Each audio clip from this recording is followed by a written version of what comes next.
So it's like, how are these two dudes who are like very clearly both on the same side now, head to head?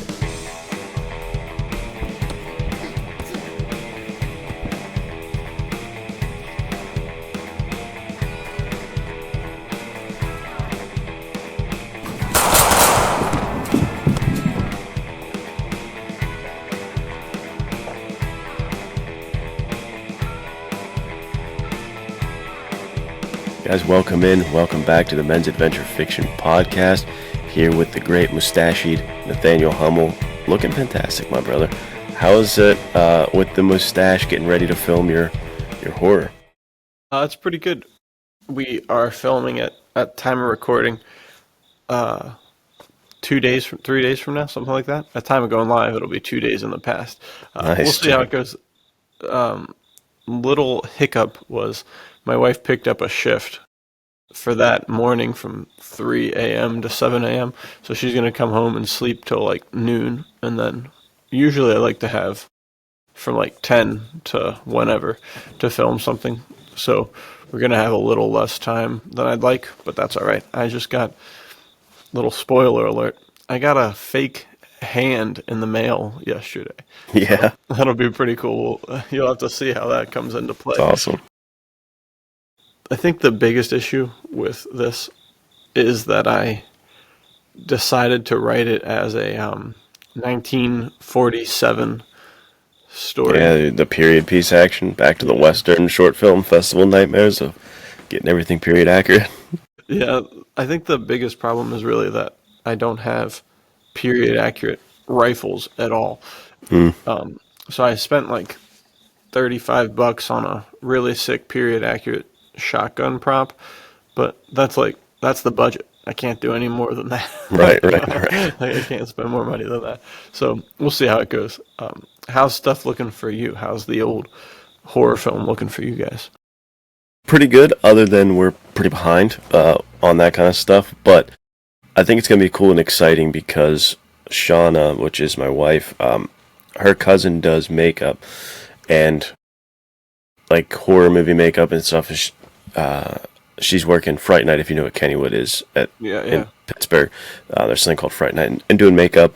So we're basically I'm working the script around the ability to do effects and makeup. So it'll be kind of like a cool, I forget what they call those kind of horror movies, but like The Fly and the types of things that use really cool makeup effects, and you kind of watch it for that. So I'm excited because that's something completely out of left field that I've never ever done, been a part of. So it's really, I love testing out new genres, subgenres, doing different stuff. That's what is exciting about these VERITAS projects in general, like the short film festival or the short story collections or anything we do. Which, if you guys don't know what we're talking about, we are running a horror short film festival right now that you guys can still, absolutely anybody watching can submit to, and you could be a part of this. We're going to be having showings around, the East Coast mostly, but we might be going out West Coast as well, right, Nathaniel? Could be getting a showing out west, but we're just trying to take this thing around, show your guys' work, and just enjoy and celebrate creativity and the genre of horror during the months of September, October, during the spooky season. So definitely join us. It'll be pretty cool. And I think we talked about this before on a podcast episode, but horror is such a broad spectrum that you could really like lock into something that's akin to The Mummy and is very much just high adventure, and then you sprinkle in the horror as much or as little as you want. Mine is my intention was to make it super high adventure. We'll see how I succeed, but with the script being written, it seems like it's pretty close. So very fun opportunity. And this one also is cool because didn't we talk about you could do kind of like the found footage type of thing? That's what I'm doing. Yeah, for sure. Yeah. So I'm using an iPhone. Yeah, that was exactly what I was going to say. You don't even have to have a camera at all. You can just go fully crazy with this one. Because I think horror is probably one of the best ones to do on a low budget because you can really just come up with whatever you want. I mean, it could even be, you could do like a scary creature and have like a slasher thing, or you could just get some makeup and make someone look crazy and have them go around with a knife or just appear random places, and that's super scary. Or you could do something like that's all psychological. You could have one person sitting in a room just like talking to themselves, you know. You I can do do. anything you want. That's pretty cool. So, I mean, we all saw how terribly the World War, War of the Worlds movie went, but like people do movies over Zoom as yeah, well. yeah, That's to varying degrees of that's true. success. The sky's the limit.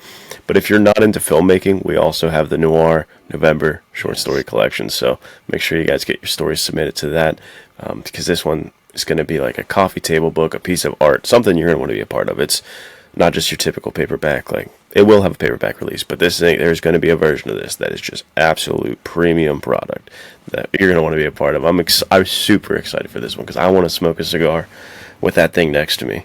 Yeah. That's just my my dream for the next coming months.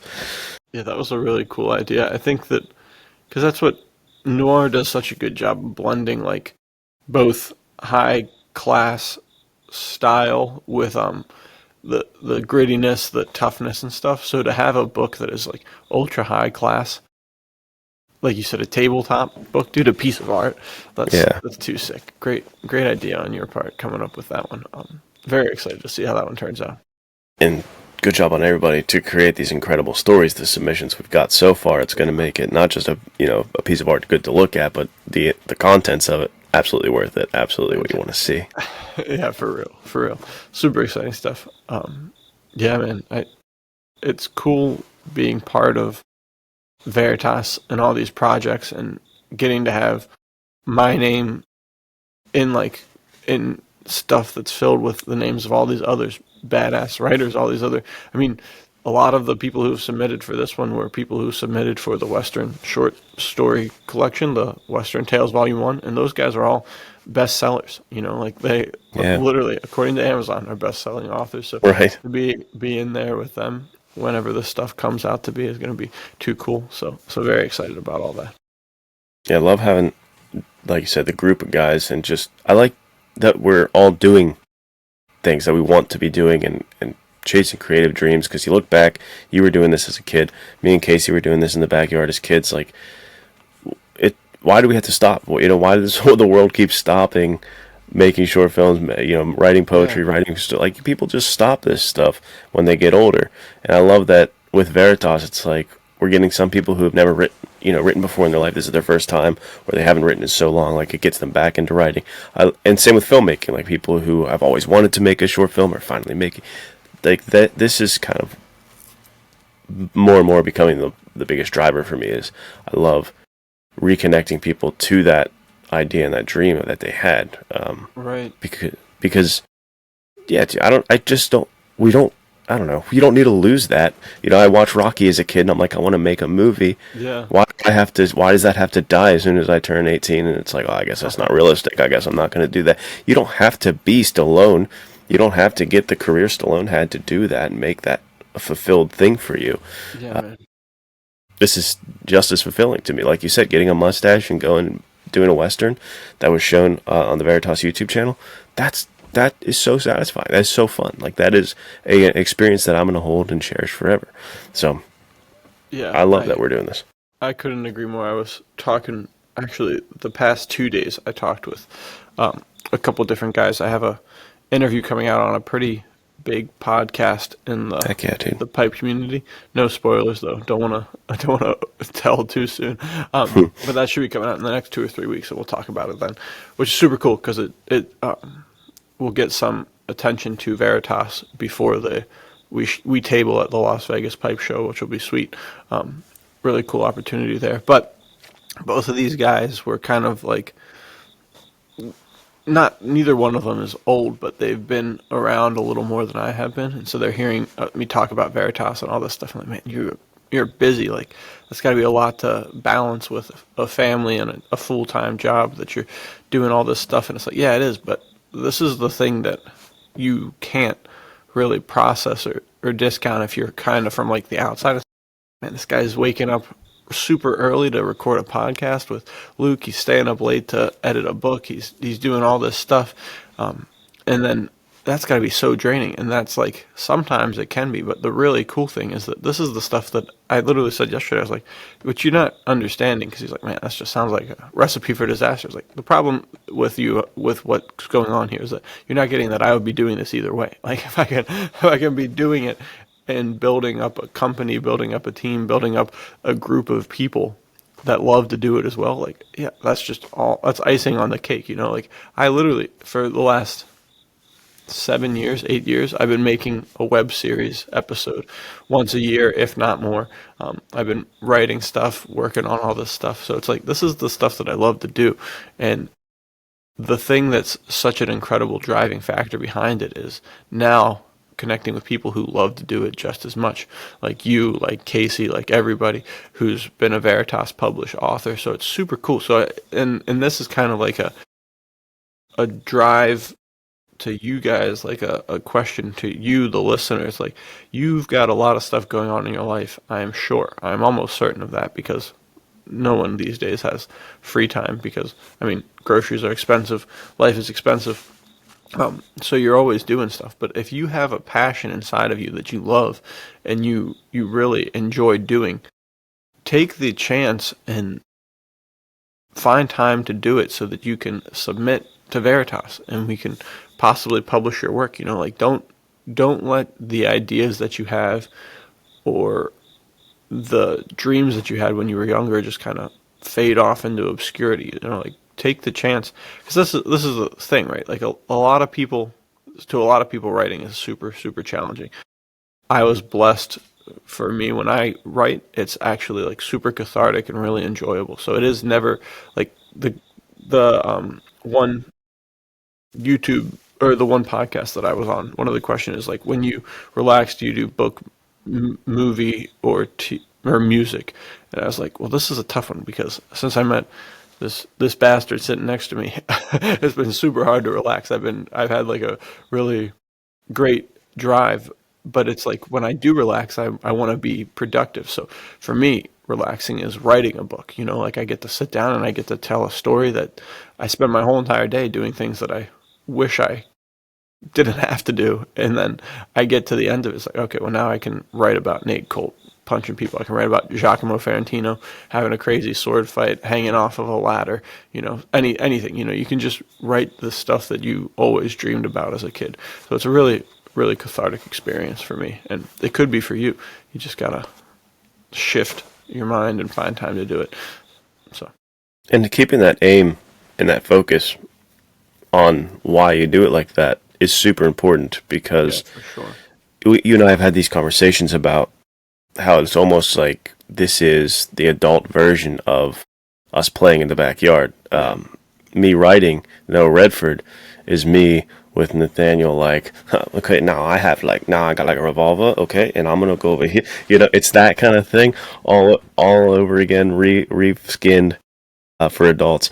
And when I'm connected to that, and I'm having fun and I'm loving it, yeah, like people talk about, there's that quote, writing is like sitting at the typewriter and bleeding. Okay, yeah. Doesn't resonate with me. It's a lot more fun than that. A lot more fun than that. Yeah, it's tough, and there's times where I'm like, I don't know what to write. But it's just so fun to work through this process. I enjoy it, and it's like, yeah, if you can keep the heart of enjoyment alive and right, remembering that it is for you, because there's absolutely a trap, and I've been there, and I made a video on my YouTube about this, of like, oh dang, now I have to write more, or I have to write something better that the audience like, and then you start to like push your purpose out to other people. Absolutely collapses, dude. Your energy drains, everything about it becomes less enjoyable. You don't want to do it, you become resentful.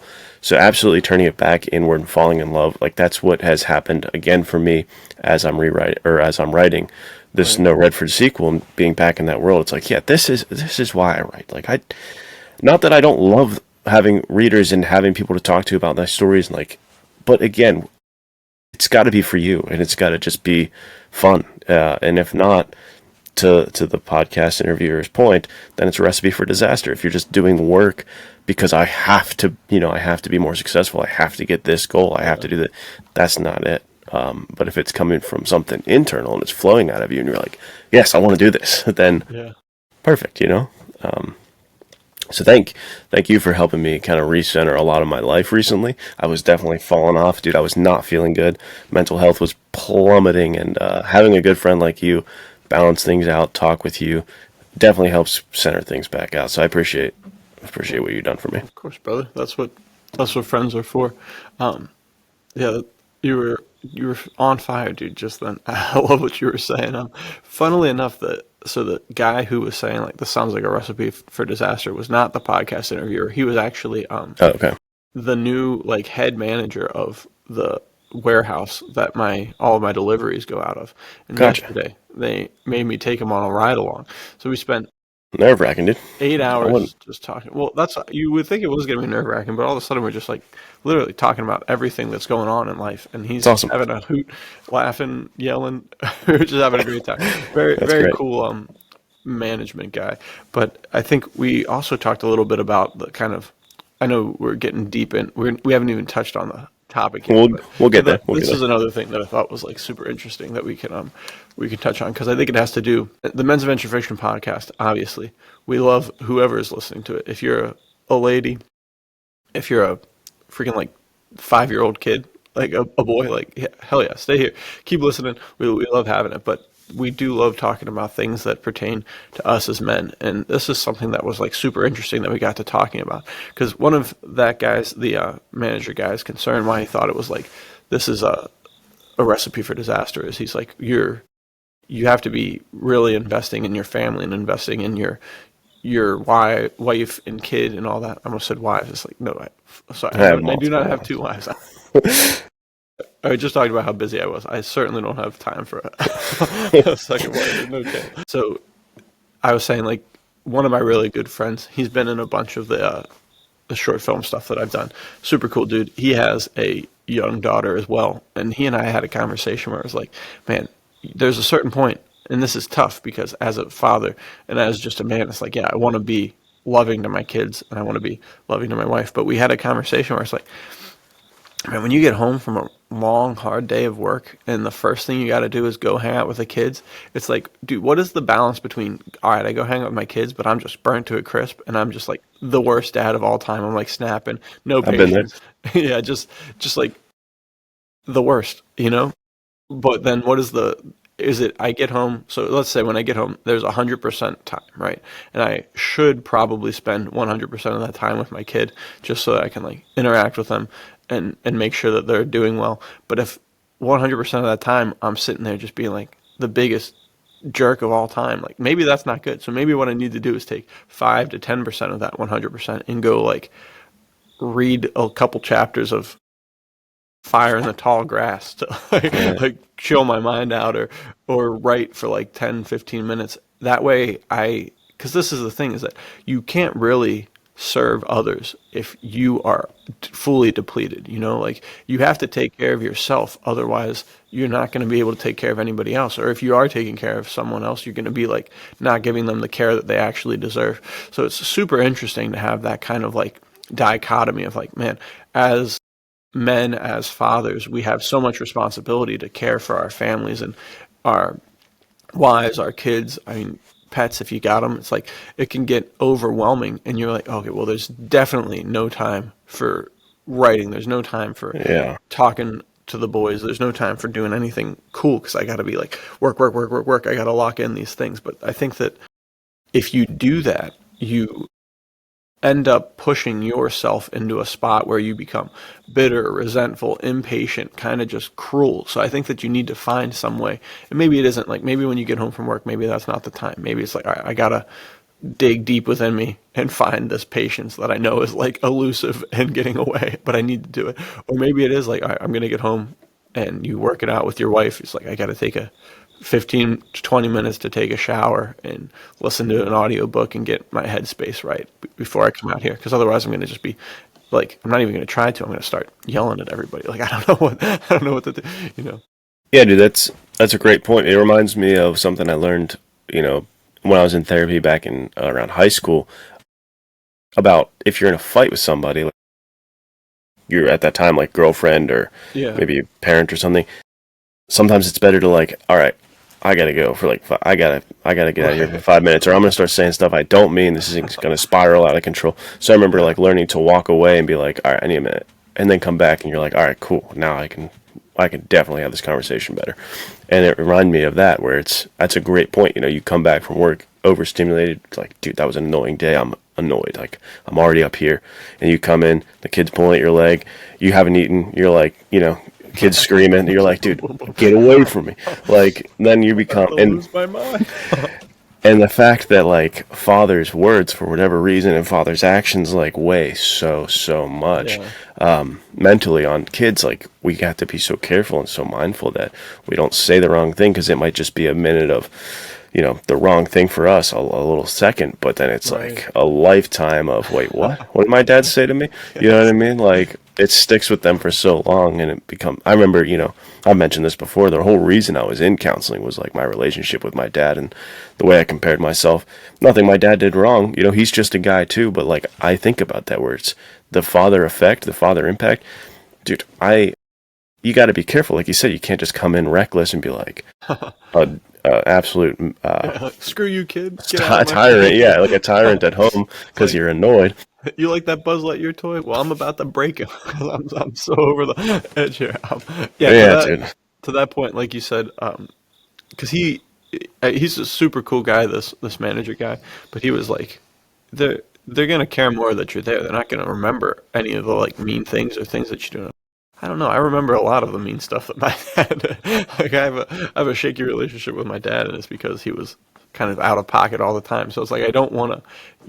It is. I mean, it's tough. It's like you're dealing with what amount of neglect is okay. Like, not that you're like obviously neglecting your kid, but it's like, at what point is walking away the better move than just being like sitting there like banging your head against the wall and trying to be like, what's going on? So right. It's super, like super interesting.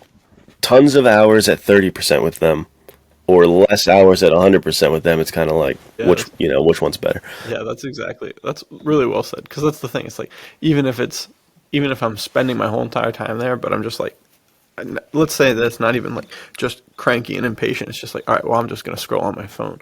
And Luell's running over and she's handing me something to play with. She's like, all right, we're making cookies. I'm like, yeah. Scroll. Why haven't you done this part of the cookie making? Like 3 minutes later, I'm like, oh, I didn't even know you gave me this pan. Like, I didn't realize I was holding this. So it's like, yeah, I think that's a really good concept to dive into more. We'll figure it out. Yeah, I have more points to divulge into, but we probably should get into the topic for today. Kind of along with these ideas and these lines, and I'll let you introduce it, but our topic does have a lot to do with men sharpening men, and like this exact concept of I wouldn't have gotten myself back on track without Nathanael, and you know, we wouldn't have had this conversation, and neither of us would have had these insights without each other. So lay it on him. What are we talking about? What's going on in today's subject? So kind of to reference back to last week's episode, we wanted to talk about why White Chicks is the best men's adventure fiction movie of all time. Heck yeah, dude. Heck yeah. Undercover cops. Yeah, that's great. No, I'm disguises like Mission Impossible. I couldn't help myself. I literally, as soon as you started trying to get us set up for the intro, I was like, I gotta think of a joke here. Because we said last week, and you guys all probably know exactly what this week's episode is going to be about, especially since you've got the podcast art and title. But we said we had to change the episode up last minute, so I tried my best. But today we are going to be talking about super important thing, super cool thing, and it has to do. We'll talk about it more from just like film and storytelling standpoints, like books and stuff. But we're talking about the team, the old Ensemble movie, and we thought it'd be really cool to do last week's episode where we came up with the 7 characters from each side, kind of each of us getting to build our team as kind of like a soft walk into what we're going to be talking about today. So we're going to both bring some of our favorite ensemble movies to the table, talk about them, talk about what's cool about them. Because, I mean, months ago, one of our first 15 episodes, we talked about the lone wolf. And that is a classic trope of this genre, but almost as classic is the team. You know, like there's nothing cooler than seeing the main guy get his job and he looks at the guys and like, all right, let's put together a team. We're doing this, you know. And I Right. think even my short film coming up for this horror is the same thing. They get pitched with the old he is a former OSS operative. He gets contacted by the CIA after World War II, so it's 1947, and the CIA guy's like, I know you're a crime guy now, but we need your help one last time. And he's like, all right, well, what's the job? And he gives him the details of the job. He's like, what the hell? That sounds like a rough job. He's like, you really want me to do this alone? The guy's like, no, here's the team. And there's going to be sick intros of each character as the team happens. That's amazing. So, yeah, it'll be fun. But to that point, we talked about it last week. You said the one that you recommended was Ocean's 11. I talked about Guns and Navarone. What are some of your favorite ensemble cast movies? Or if you want to go like one at a time, we can do tit for tat a little bit. We can talk about I think, again, and maybe it just is that much of my favorite, is Ocean's 11 is coming to my mind again. Yeah. I love that ensemble movie, and I love that it's like a modern and different approach to it, because a lot of men on mission movies are like war-oriented and Right. or battle-oriented, like Magnificent Seven, like we're going out to murder people. But it's very cool to me that Ocean's 11 is like fulfilling these archetypes that would have maybe held guns or swords or whatever in another time, but these archetypes are now in a world where like money and finance are the battles, and they're winning back, you know, and like they're getting revenge via stealing cash. It's super, super cool to me, and I love the style and the cool factor of those movies, dude. Because George Clooney and Brad Pitt, like the coolest dudes in Hollywood, probably. And this, to sidetrack again, unfortunately, is I realized without knowing it for years and years and years that Brad Pitt's got to be my favorite actor. I did not even realize that. But like when you start to think back of his filmography, it is mind-boggling, dude. I was sending a Snapchat to Dom about this, and I was like, because I was like, oh, I just realized Brad Pitt's my favorite actor. And I was naming movies. I was like, he's in this and this and this. And I kept having to pull my phone back out and be like, dude, he's also in this and this and this. And then pull out the thing, he's in this, dude.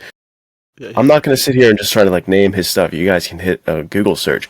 But look at the movies. You'll be astonished with what you see. Yeah, it is absurd. He's fantastic. He's like, this is obviously not true, but he's kind of like a sleeper actor in that you're like, I didn't realize he was in every movie ever. That was good.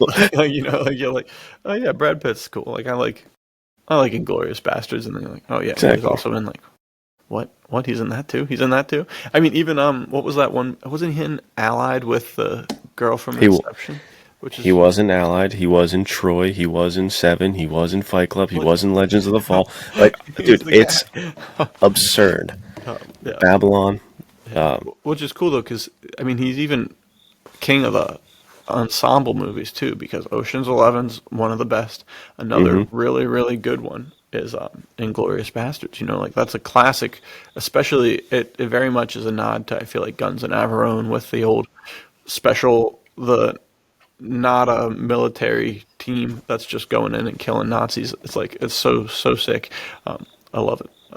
Love that. Yeah, Inglourious Basterds is another one that I was definitely going to bring up, because that one is, I mean, top tier filmmaking from Quentin Tarantino. That guy's the man, and I know he recently said it was his masterpiece. I don't know if I agree with that. I like some of his other movies a bit more, but that movie, dude, like dramatic stakes. That first scene, which is kind of a remake of that scene from Good, the Bad, and the Ugly in the house. So sick, dude. And like the tension with Christoph Waltz being just the scariest bad guy ever. Seriously. That is. Oh, go ahead. I was gonna say I tried to get to watch it with my wife because she really likes World War II movies, and literally in the middle of the first scene with the people hiding under the floorboard, she was like, I can't watch this. And I was like, no, you gotta trust me. It's gonna turn around. It's gonna be cool. This everything's gonna work out in the end. She's like, no, I can't watch it. We're not watching this. And I was like, all right, whatever.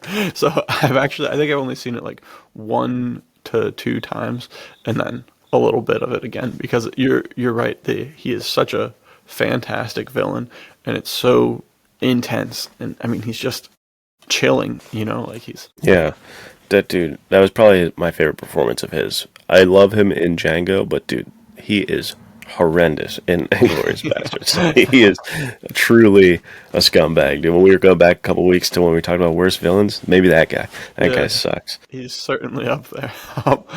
Yeah, dude, it's so cool. I think like there's so many great ensemble movies, but the one that really kind of like locks it in, and I feel like masters the concept for me, and I love Guns N' Everyone. It's probably my favorite one on the list. But I think the one that mastered the concept was Magnificent Seven, because that one's so cool in the sense of like you go into it, and it starts with these like group of Mexicans that are getting just robbed blind by the Eli Wallach character, who's also in The Good, the Bad, and the Ugly. And he's like, all right, well, I'm coming back in 6 months. You better have the next offering ready. And it's like these three dudes are like, we got to do something. This is not working out. And so they take all of the money that they have in the whole entire town, and they ride out there and they find Yul Brynner and Steve McQueen. And this is what this movie does so well, right? Like the movie is cool because it has some crazy fight scenes and some of the coolest like action in a Western of all time. But it's super, super cool because it locks into this idea of like each badass that they get, each of the 7 characters gets this crazy intro, right? Like Steve McQueen and Yul Brynner's intro is they're sitting there and some guy is like half Native American, half white guy, and everybody hates him basically, and they won't even, and you think he's also a criminal, so he's just like sitting there dead, and Yul Brynner's like, what's going on there? And they're like, well, they're not letting him go up to Boot Hill to get buried. And he's like, Boot Hill? That's literally like the place where criminals get buried. And they're like, yeah, there's just a bunch of racists here, so they're not going to let it happen. And he's like, I'll do it. And he's like, you'll do it. And then Steve McQueen's like, I'm in too. I'll ride shotgun. And then the two dudes just ride a hearse up, and they make sure that everybody, like, I think Chris is Yul Brynner's character. He goes to light a cigar, and someone shoots it out of his mouth. It's just too classic, and it just shows that these guys are like men of character who are willing to do the hard things no matter what it takes, just because they're the right thing to do. So super cool. And then each corresponding character, the Mexican guys are like, we need your help. We've got all this. This is all the money we have. Can you get an army together? And they're like, no, we could probably, like, best we can do is maybe 7 guys. Like, I'm sorry, I don't know what to tell you. And so they go, and each character is revealed by being like the most badass dude of all time. I think one of my favorite lines is, you got freaking jacked Charles Bronson over there. Splitting wood, dude. Let's go. And he has this great monologue where he's like, man, I've been offered $500 for one day of my services. I'm like one of the greatest mercenaries known to mankind.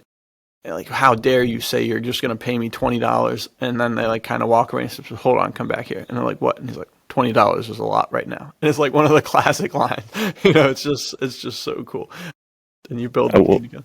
Go ahead. I will give it up to Magnificent Seven for probably having the best like build the team moments. And it feels, you know, I guess because it's one of the earlier ones. A lot of sometimes we can come across in these movies as like forced. We got to build the team. We got to have this guy. We got to have that guy. Right. But like it feels so good and natural, and like it takes its time in Magnificent Seven to do this, and kind of plays out in a natural way. So it's building the team is absolute top notch, and that is one of the coolest factors of that genre and a subgenre or whatever of these types of films is.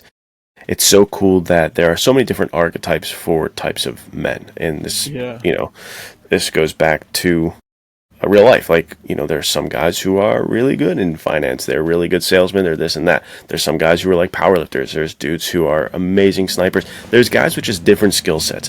And everybody can lock on as viewers to a different character and be like, oh, this is my archetype, this is my guy, you know, and like there's someone you can see yourself in, right, and be like, oh, it's literally me, I'm Ryan Gosling, nice. There's somebody can lock into every time, and that's what makes these so fun and enjoyable to watch with people too. When you get into that and you're like, all right, who would you be, like what would you be doing in this situation? And too good. I think this probably plays into why I love Ocean's 11 so much. Is the person I watch movies most with is my wife, and she loves heist movies. I love heist movies, so like that's one we can watch together, and dude, I mean, that movie's just, she likes the guy who bends himself up into the box and stuff like that. Like The contortionist. acrobatic, yeah. Yeah, So it's great. to that point, I was gonna say, Ocean's 11, I feel like also does a fantastic job with these are the guys, and we need to get these guys because it's Yeah, like there's no cooler thing than being like someone's like, oh, well, I just wish we knew someone who could fit into a little box, and then they're like, right. well, you're not gonna believe me, but I've got that guy. It's just so cool. It is to your point because there is even like one of the archetypes is, oh yeah, I know a guy. Like that's all that Right. guy brings to the table, but he's one of the most important people. That's too cool.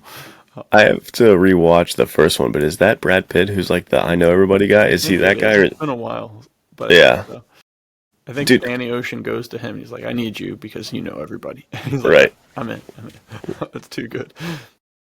There's another kind of subgenre within the subgenre that I really like is, and there's not many of them. It's mostly heists related, but is the team versus team, ensemble Ooh, versus yeah. ensemble. Dude, you got Den of Thieves 1 and 2. Sick. Like Really I good. love when you get two, because then you get two sides of the coin, dude. You get the archetype times two. What Yeah. happens if they turn dark? What happens if they turned good? Like facing off against each other. It's very sick, and that's why I think Heat and Den of Thieves, the first Den of Thieves, works so well because it's like these guys are literally two sides of the same coin, and you sometimes get Very that smart. 1, 2, 3, 4 times in a row for like four different characters being mirrors of each other, and they Right. face off, dude. Too good, too good. Too good for sure. I think also like to you got to call out Mission Impossible as well because that's like kind of the Yeah, classic is yeah, dude. to the point last week. Ethan Hunt is a sick lone wolf character when it happens, but he really thrives with the old like, all right, I need this guy. He's a tech guy because I'm not good at that. I need this guy. He's the like mask guy, the mask specialist, the other guy, and then I need the female character to help because I can't do this. I mean, in the last one they needed Haley Atwell's character because they needed a old pickpocket. You know, like it's so cool. I Yeah. wonder to that point, even the Chris Pine Dungeons and Dragon movie really hmm kind of had hmm that concept of like I need different classes. I can't just have like you can't just have the one all class character who's going to go in and do everything. It's like, oh, you need me to hack something real quick? Oh, I'm your guy. And it's like, no, dude, you're Jack Reacher guy. You're not hacker guy. Like, what? That's not fair. You can't do both. So I think to that point too, that's something that this genre really does well. Is it kind of pulls you away from that thing of like, dude, this character's boring because he's basically like God. Right. He's able to do everything. So you have to have characters who all have flaws, and it's like, okay, well, I can I can make the perfect hacking device, but Ethan, you're gonna have to climb up the whole entire Burj Khalifa to put it in Yeah. there because I'm Benji. I'm not gonna be able to do that. I think that that's super cool to have. It would be cool, but it would also be annoying for Ethan to be like, yeah, I just got done doing the most incredible hack of all time. Right. Now I got to go do the most incredible physical feat of all time. It's like, dude, shut up. That's not right. It also would detract from some of what makes that series and ensemble films in general work so well, which is the clashing, dude, the clashing. When he's like, and Benji's like, no, I'm not, no, and he's like, send me through.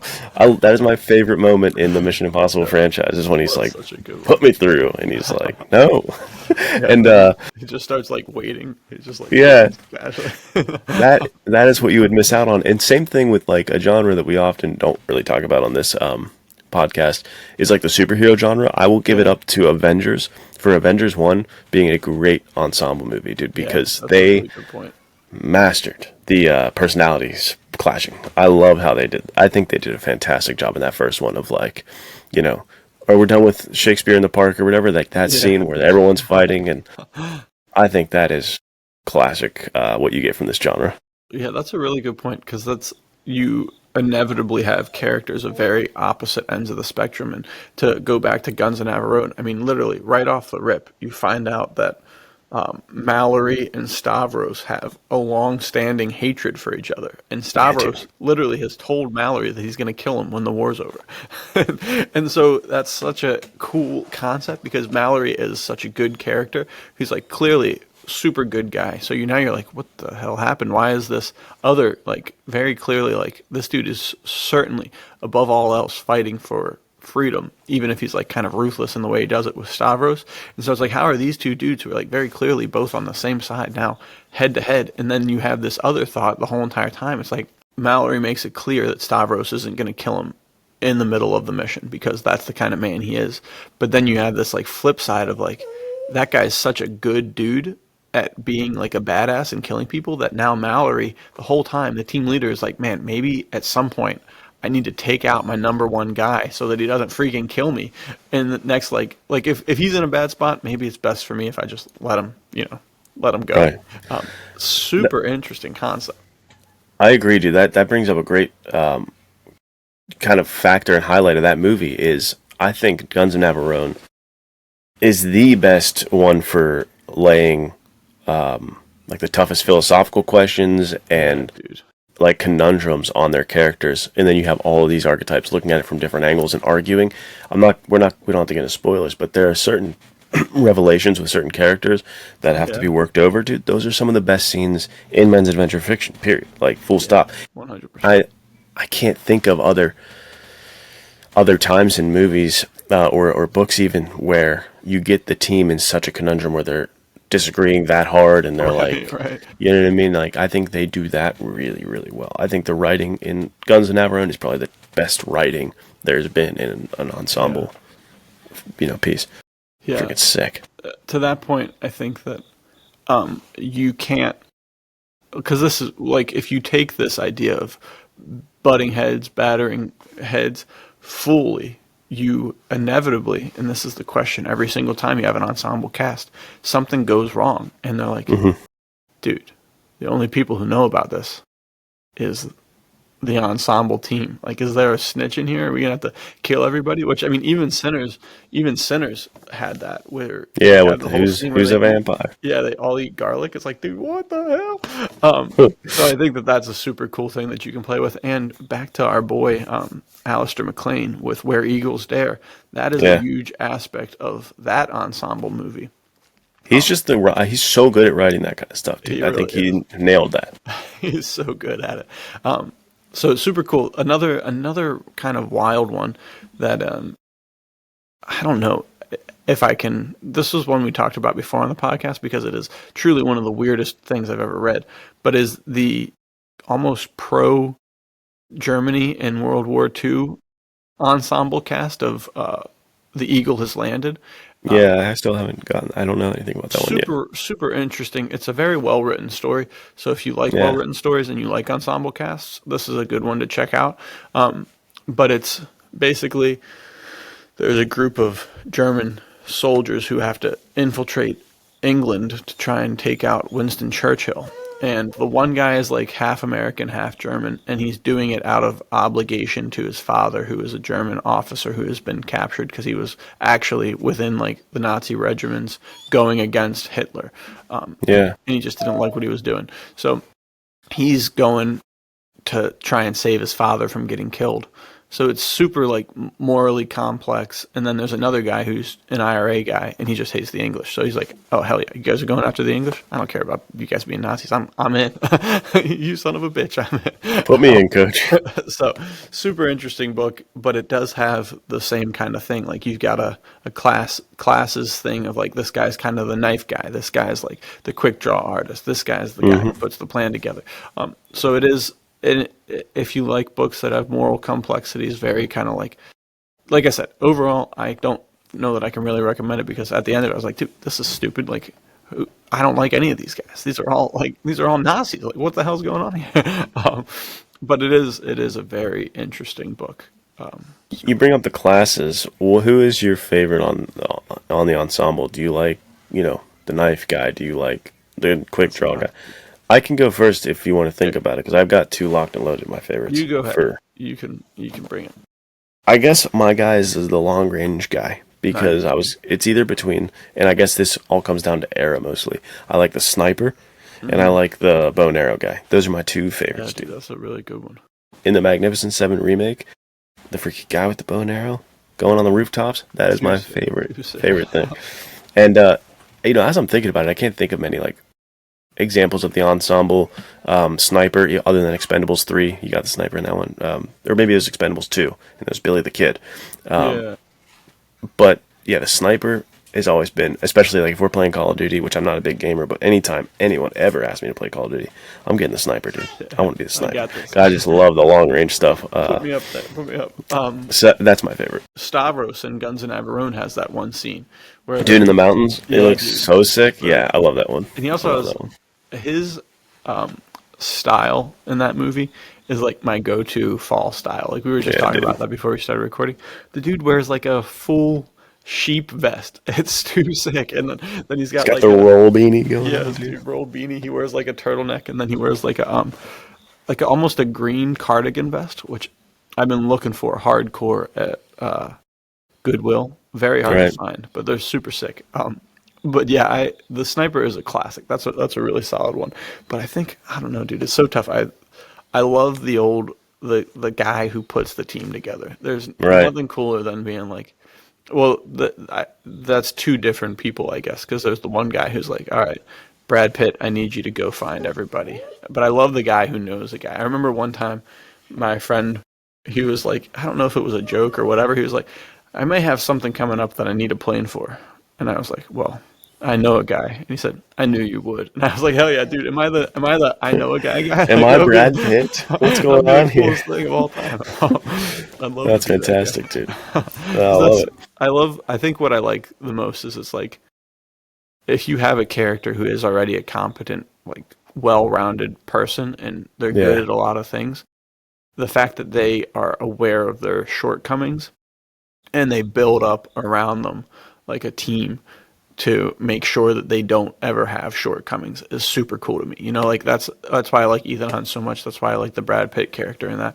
That's why I love like Vin and Chris in Magnificent Seven. Is like, okay, I know where I can't quite be the person I need to be, so I'm gonna make sure I've got like 6 friends who are able to cover those gaps for me, and that's so cool. I think that's such a cool concept, and that's part of why I love writing for Veritas Entertainment. Is it's like, man, I'm not a sword and sorcery writer at all, but there's people. Austin Lee Turner. Yeah, Austin Lee Turner, dude. Grayson, another one. Like, you can. This is the thing. Is it's like no one man has the ability. No matter how badass you are, how comprehensive you are, you don't have the ability to cover all the bases. There's a reason why.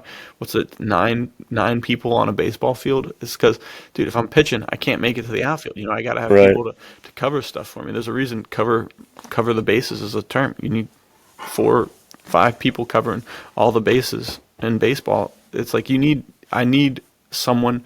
I write something, I'm okay at editing, but I can send that bad boy over to Luke and he can read it and he can give me the stuff that I need to know. I can send it into the Discord and there's a whole group of people who are like, oh yeah, this worked, this didn't work, check this out, like try that. It's super cool. So I think that's like what we get back to when we talked about the Lone Wolf episode the first time. It's like, man, it is cool to be a lone wolf, and that is certainly an ideal to live up to. Like, I would love to be the guy who can do it all. Like, that's what I want to be capable of that, so that when that happens, when I have to, I'm ready for it.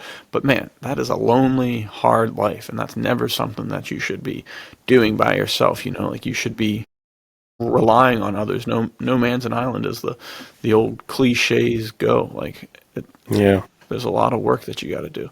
So cliche for a reason too, right? I mean, we're not built or born to be alone. Social connectivity being lost is like one of the major reasons for the high rates of suicidality these days. Like, people don't have friends, people don't have supports, people are isolating more than ever, and it's not good for you. So that is a good warning. And back to what you were saying about the guy who puts the team together, kind of the team lead. There's always like a team point.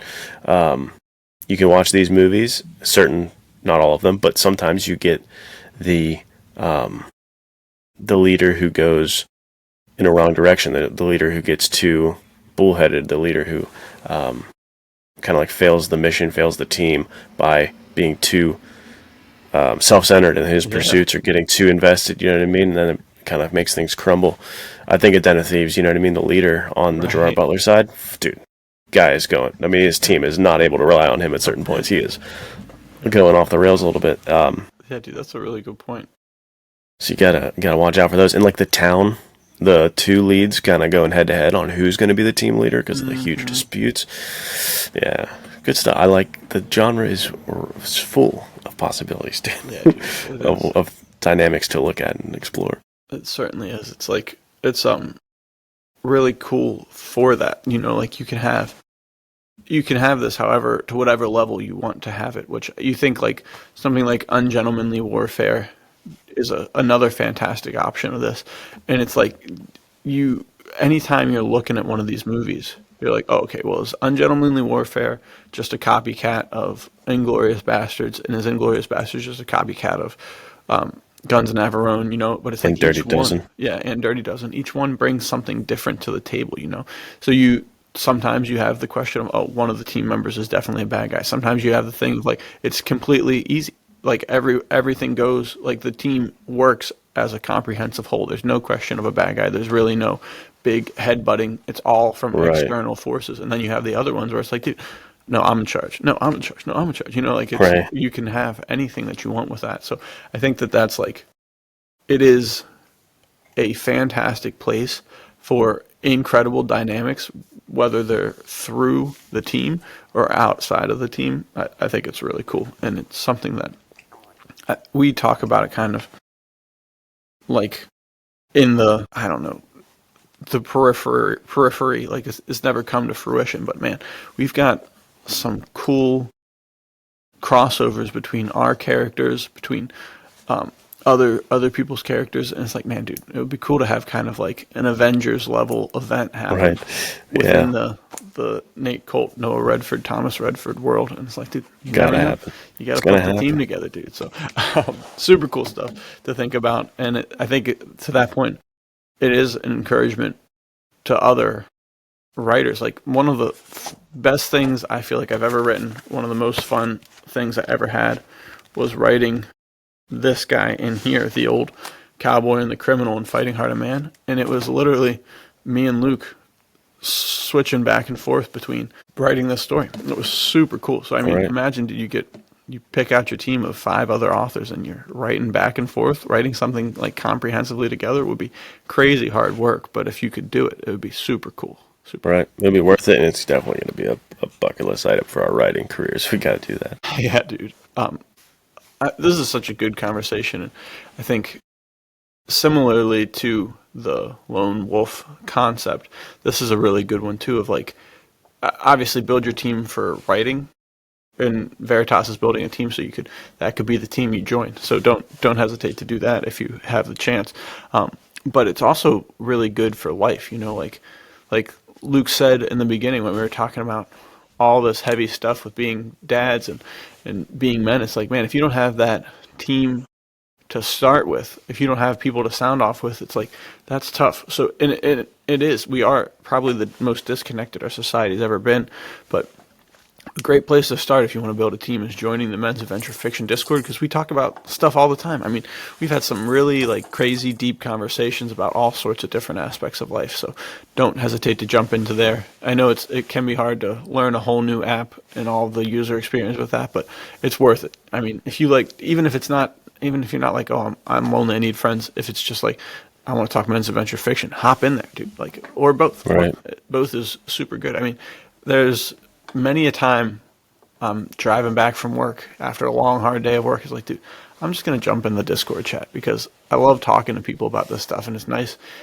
All of my life is spent talking to people that sometimes I don't really care to talk to. Like, I like talking to people no matter what, but it's like most of the Right. time I'm talking about things that I don't care that much about, or it's very hard to bring up naturally into conversation. Like, oh yeah, well, have you read like Edgar Rice Burroughs?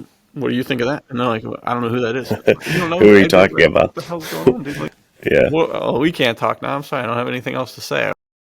I got to the end of my small talk, and it's just Edgar Rice Burroughs or men's adventure fiction from here on out. So I'm gonna go get a drink. I'll talk to you later. But you don't have to They're do like, that. Louis who? Louis L'Amour? All right, I'm out of here. You don't know the I'm outta here. 30th best-selling author of all time? What the hell? Yeah, this This conversation is going nowhere. I'm sorry. I don't know. But that's never the Peace. case in the men's adventure fiction Discord. You will have in this. That's the thing. Even if the person doesn't know, they want to know. Like I mean, how many times have I had a conversation with somebody in there and they're like, "Oh, you know this guy?" I was like, "No, I don't know this guy." And like, "Well, what's wrong with you?" It's like, Now I love them. yeah. I'm in. So jump in, become part of the team, dude. Here's the call to action. So yeah, pretty cool stuff. We ready for an end segment? A little end segment Let's action? throw a little All right. end segment action here. All right, so I'm going to propose the question to you. If you could join any of these teams, of any of these ensembles, where you join in, and kind of, do you know what role you'd want to take on? That's a tough one, dude. Off the top of my head. So if this is like, if it's me as the guy, I don't know which team I would ever fit in.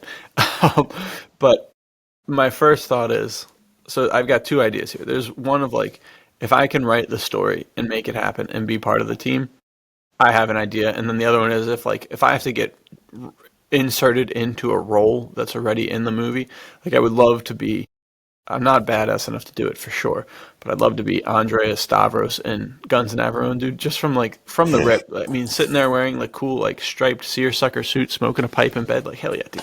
I'm in. I'm the guy. Like, he's got a great mustache. He's just all around a badass Greek mercenary assassin guy. Too cool. Would love to do that. But if I was like, I'll paint a picture for you. I think the only thing that I could ever do, and this gets back to why Ethan Hunt got absolutely murked by Rambo last week, is because that guy is not the greatest gunfighter or fist fighter of all time, but he's really good at running and he's really good at doing stupid things that are super dangerous. And I feel like I can do stupid things that are super dangerous. So if there's one thing that I could probably, not that I'm like at his level at all, but I could run for a while. I can do the chase scenes that he does. I could probably hang off of a plane. If I got onto a plane and I can move that stick left and right, I've helped land a plane one time, a small engine craft. So I think if there's anything, like I think I've got enough of the craziness that dude has. Like, dude, hell yeah, give me those gloves and stick me on the Burj Khalifa. I'm in. So this is not just talk for sure. That is, I can attest to the craziness in Nathanael from what we've hung out. It is true. Yeah, I was actually just talking with the guy yesterday. I was like, yeah, I've done some stupid things, but I remember as soon as my wife was pregnant and we were about to move out of Colorado, and there was that moment of like, okay, I actually have something to lose other than my life. Like I'm a little nervous now, but right. still, so he's like, okay, so you haven't done anything since then. I was like, well, no, that's not true at all. Like I'm still doing stupid stuff all the time. He's like, oh my gosh, this dude's out of control. I was like, you gotta, danger is his middle name. Danger is my name is a Chester drum book, I think. Gotta love some danger. So I think that it's like that's probably where I would fit in best. So the story goes, right? Mission Impossible, Final Reckoning's done. Ethan Hunt's gone. Where is he? No one knows. But all of a sudden, Grace and Benji and Paris need a new guy to do something absolutely crazy. And next thing you know, they find the Men's Adventure Fiction podcast and they hire me to go. They're like, we know you can't do anything else, but go hang off of this plane while we save the rest of the world. Like, we need you to go do that. Right. Yeah, you could be climbing the Burj Khalifa while you're doing the stuff they need on the back end, dude. Exactly, while they're doing the actual important stuff. Heck yeah. What about you? I'll reverse that right back on you. What team do you want to be a part of? So, I think it's also a safe answer because I won't get shot at and killed most likely. Is Ocean's 11. I can survive this one probably. And if anything, I'm going to go, like, role-wise. Like you said, I'm obviously not like some gunfighter, safecracker, anything like that. But you know what I feel like I could do? But I'm going to give it a little warning, a little... Okay. a little caveat here, is I could be the guy who kind of deceives and gets information from parties that we need. Like when Brad Pitt goes in with the mustache, he's pretending to be like the earthquake salesman guy or whatever. Like I could be that guy because I love talking to people. I'm a counselor. I could get in and have a conversation. But the caveat is I will start caring and I'll be the guy from Fast and Furious now and be like, I love this guy. You can't mess with this guy. Like then I become a problem to the team. So the fact that I care too much about other people might actually end up screwing me. But if I could keep it strictly business and just screw this guy over, I could have the get on his good side and get the information. I could be that for the team. And I want to be on the Ocean's 11 team. Dude, that's too funny. That's a good take. It's also It's nice that we both seem to know our limitations. Like, yeah, dude, I'm not gonna be. I wish I could be Andreas Stavros, but I'm not the dude. I'm Yeah. not him. I'm not that guy. But that's You're funny. not that guy, pal. That video, dude. That's too funny. Yeah, it would be cool. It would be so funny if Brad Pitt knew us in Ocean's 11. He was like, all right, what would he pick us as? Like, what's the guy Right. he's picking us as? Like, he's like, he looks through the Rolodex. Oh no, I gotta pick one of these dudes. No way, this is not good. He would definitely have you being with. You'd be working with that acrobat guy that Yeah, Shauna likes, dude. You'd be climbing up the. Or I think, dude, Danny Ocean would have loved to have you on the team because you could have been climbing the elevator shaft on like when he had to do that. yeah, there you go. He I'm could have the, put you I'm in, the coach. elevator shaft guy. Too much fun. This is a great conversation that I hope continues in the Discord, and we talk about that. I mean, because like Yes. we said, this one's obviously super important in fictional sense, but also super important in a real life sense. So go put together the team, man. Super cool Yeah. stuff. All right, guys. Thank you so much for listening, as always, and we will see you guys next time. Take care.